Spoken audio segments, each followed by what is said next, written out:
ত্রয়োদশ জাতীয় সংসদ নির্বাচনে নিরঙ্কুশ জয় পাওয়ার পর সরকার গঠন করতে যাচ্ছে বাংলাদেশ জাতীয়তাবাদী দল। মন্ত্রিসভার সম্ভাব্য সদস্যদের নাম নিয়ে ইতোমধ্যে রাজনৈতিক অঙ্গনে শুরু হয়েছে নানা আলোচনা।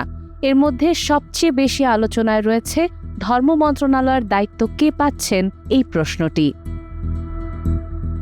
শনিবার বিবিসি বাংলা প্রকাশিত এক প্রতিবেদনে জানানো হয়, নতুন মন্ত্রিসভায় অভিজ্ঞ রাজনীতিকদের পাশাপাশি থাকছেন তরুণ ও নতুন মুখ। পাশাপাশি টেকনোক্র্যাট কোটায়ও কয়েকজনকে যুক্ত করার চিন্তাভাবনা করছে দলটি। তবে সমস্যার জায়গা তৈরি হয়েছে ধর্ম মন্ত্রণালয়কে ঘিরে। নির্বাচনে বিএনপির ধর্মভিত্তিক জোটসঙ্গী দলগুলোর কেউই আসন না পাওয়ায় এই মন্ত্রণালয়ের জন্য গ্রহণযোগ্য মুখ খুঁজে পেতে হিমশিম খাচ্ছে দলটি।